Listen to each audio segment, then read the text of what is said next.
وأرض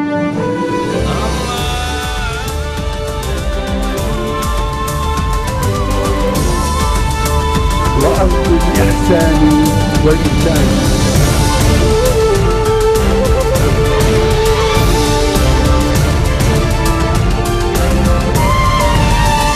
Good afternoon. You're watching the English newscast on Future Television. I'm Yumna Nofel, and these are today's top stories.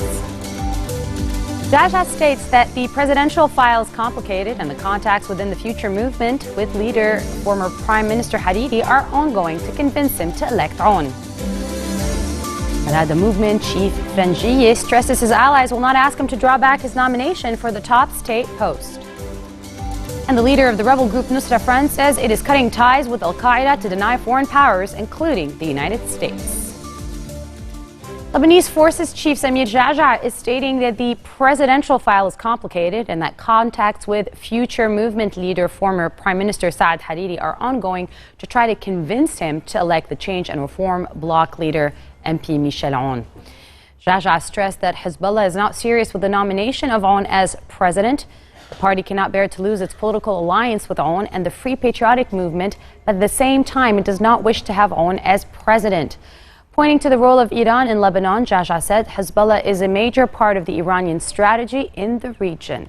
It has many concerns, starting from Syria, Iraq, and Yemen, and it is trying to keep Lebanon's presidency on hold to trade it later for keeping the Syrian president Bashar al-Assad in Syria, which is widely rejected by Western countries.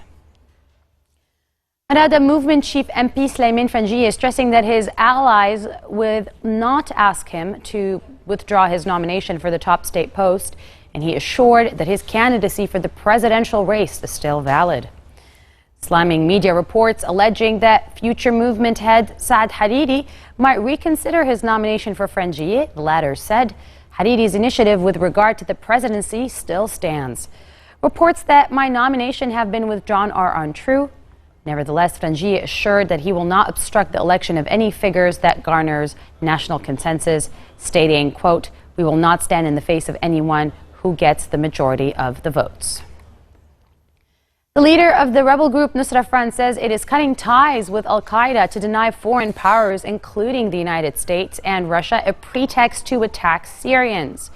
Listed as a terrorist organization by the United States, the Nusra Front has been excluded from a truce negotiated in February. Russia and the United States are discussing closer coordination to fight the militia. The group's leader, Abu Muhammad al-Gulani, made the announcement in a video that was the first public pronouncement to show his face. The group's leader said the action would narrow differences with other rebel groups that are also fighting to topple Syrian President Bashar al-Assad. Coming up next, a special on the closing of the Democratic National Convention. Stay with us. We'll be right back.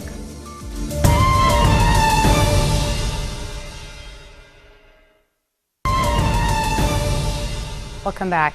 Democratic presidential nominee Hillary Clinton said Americans face challenges at home and abroad that demand steady leadership and a collective spirit, and she attacked Republican Donald Trump for sowing fear and divisiveness. In the biggest speech of her more than 25-year-old career in the public eye, Clinton accepted the Democratic presidential nomination for the November 8 election with a promise to make the United States a country that worked for everyone. Tonight, we've reached a milestone in our nation's march toward a more perfect union. The first time that a major party has nominated a woman for president.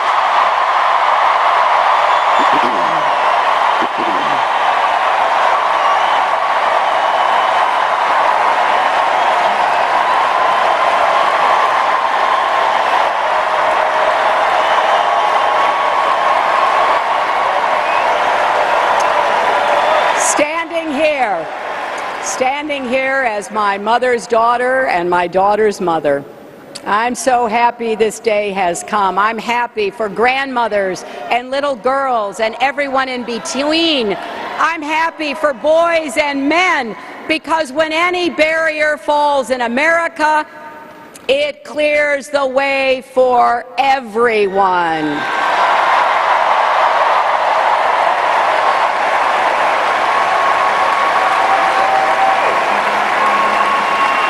After all, when there are no ceilings, the sky's the limit. That was the Democratic presidential nominee Hillary Clinton closing the DNC yesterday. On the line with us, live from Philadelphia, is political commentator and founder of the Organizing Center, Michael Moschella. Thank you for being with us.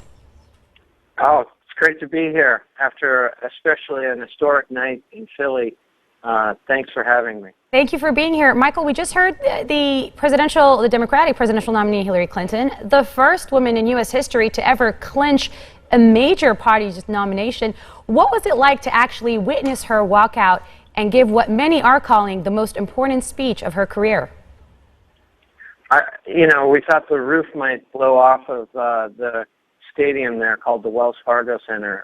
There's a tremendous amount of energy that had been built up strategically over the prior 3 days with people like Joe Biden and Barack Obama and Bill Clinton coming out to speak. It was a big deal. More importantly, it was effective. There was twice as much Google traffic for the search word volunteer for Hillary than there was volunteer for Trump after his speech. There was more traffic on donate for Hillary than donate for Trump, and more traffic on just Hillary in general. So what they did was they succeeded in taking the oxygen in the political debate back. Right. She addressed in her speech Bernie Sanders, and perhaps equally as important, the Bernie Sanders supporters, saying, "Your cause is my cause." However, after the email leaks at the start of the DNC that showed that the Democratic National Committee favored Clinton, and with Bernie supporters still protesting even after his speech, do you think she was able to win them over? Yeah, it's no surprise that the Democratic Committee favored a person who's a Democrat over a person who is a Democratic socialist, not part of their party. The thing that we have to understand about Bernie supporters is, 80% of them are Democrats, 20% of them kind of identify as something else. And those 80% of Democrats, I think they're all home. Some of the others, I think they'll gradually come around to understanding that they need to make a strategic choice because the alternative is going to be so scary for them. I mean, we heard Donald Trump saying that he wanted to punch speakers. Right. So, she's going to get those votes. Well, I know you're saying that. I know you're saying that they have to make as you said, a strategic choice. But I think if what media is, what medias are reporting, and what many reports are saying is that there's more out there, and the Democrats could be in for a few surprises closer to Election Day. And Hillary Clinton's have already accused her of being dishonest, something that this last scandal hasn't helped. Yeah. Especially with, the DNC just kicking off there on Monday. Well, here's what's interesting. A sizable part of the United States electorate has lived their entire lives while Hillary Clinton has been in office. And she has been either the number 1, 2, or 3 target of Republican Party attacks for the last 2.5 decades, every single day of her life. So if you've lived every single day of your life with somebody being attacked and you haven't decided that you don't like them now, it's pretty unlikely that you'll hear something in the next 100 days that makes you think, oh, I've heard 25 years of this, but now I don't like you. This is part of the Republican Party's challenge, is that pretty much everyone who's with Hillary, if you're on with her, you're staying with her. There's almost nothing that they can do or say to change your mind. Now, for Trump, that's kind of similar too. The people who believe the kind of weird stuff that Trump says, they're probably not going to change their mind either. So the battleground is in the middle, and it's to turn out votes. Right. I know you're saying that, but it seems that although when we discuss Trump, and he's caused, perhaps just a lot more controversy than she has, but no matter how many scandals come out, his supporters cannot be swayed. However, when a scandal does come out, and it does affect the Democratic, it has affected the Democratic convention. Bernie Sanders said if they're either going to vote, for a third party, they might not, even after his speech, they might not even still vote for her. And it does somewhat affect the DNC. It does somewhat affect the Democrats more than it has affected him. He somewhat seems to be immune to any sort of controversy. Yeah. Well, he's immune to a type of controversy. He thrives in other types of controversies that he tends to create for himself every day. That's a part of his strategy, right? Is to wake up in the morning and say the most outrageous thing that makes everybody cover it. You know, some politicians succeed doing that in the short term. It's really hard for that to be a long-term strategy, because at the end of the day, you have to not only attack the other guy, you have to figure out and show people how you're going to govern. And, you know, there's a heavy emphasis in the Democratic convention on doing that. You know, Hillary said, I love it when people want to discuss my policies. And so, you know, we'll see how long that can go on for. It's certainly not good for the Clinton world or the Democratic Party when bad things happen. We'll just see, you know, if this is a strategy that the Trump campaign can use, you know, continually, or if it will eventually just kind of tire and annoy people.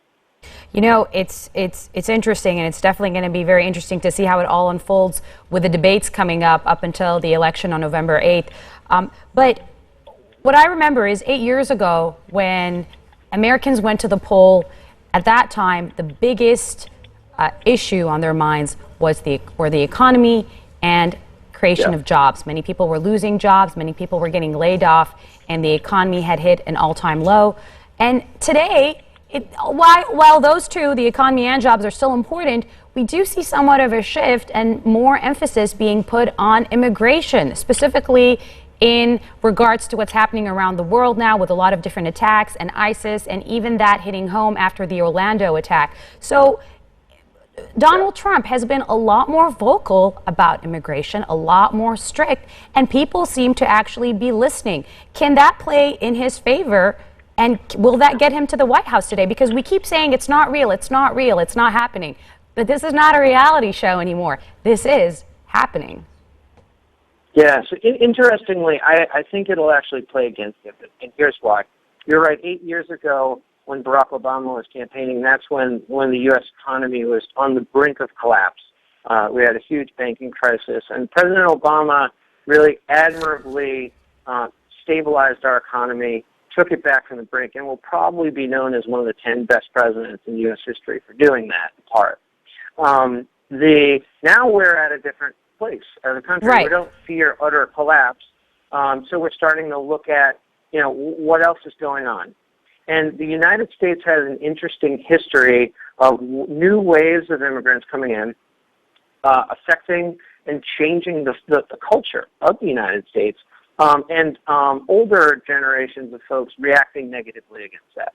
Now, I would argue that historically the United States has actually, despite there being hatred and racism in each wave of immigration, historically I think we've actually done a really great job as a people of bringing people in. You know, my grandparents and great-grandparents were Irish immigrants, Polish immigrants, Italian immigrants, and when they came to the United States, people said, you're dirty, we won't give you a job, you know, the same thing that we hear Trump saying. And every single time, those folks have lost. And so if you just look at kind of the numbers, there's a group of people in the United States that Donald Trump can get fired up by saying, you know, that Latinos are all thugs and criminals and murderers and rapists, and all Mexicans should be sent back. There's a group of people. However, there are way, way more people who are Latinos who will go out and essentially block vote against them. Remember that the Obama coalition, the dominant forces of the Obama coalition were African-American voters, Latino voters, young voters, and women voters. Hillary Clinton is actually doing better than Barack Obama in each of those groups, and Donald Trump is helping her do that by routinely attacking our African-American Black Lives Matter movement, by routinely attacking Mexico and Latinos in general, and by routinely attacking women and saying and doing very, very sexist things. So, you know, what's going to happen at the polls is likely a backfire just because the numbers of those groups are so much bigger as a whole. Well, we're going to have to basically follow up and see how it all unfolds, because we have two very tough candidates that are going to pull out all the stops from now till November. Thank you for being with us, Michael. That was Michael Michela, political commentator and founder of the Organizing Center, talking about the Democratic National Convention, where Hillary Clinton became their presidential nominee. And on that note, we end our bulletin for today. Now for a reminder of our headlines. Tajwa states that the presidential file is complicated and that contacts with the future movement leader Saad Hariri are ongoing to convince him to elect Aoun. Marada movement Frangieh, the chief stressing that his allies will not ask him to draw back his nomination for the top state post. And the leader of the rebel group Nusra Front says it is cutting ties with Al-Qaeda to deny foreign powers, including the United States. Those are your Friday headlines live on Future Television. I'm Yumna Nofad, wishing you all a great weekend. Have a good one.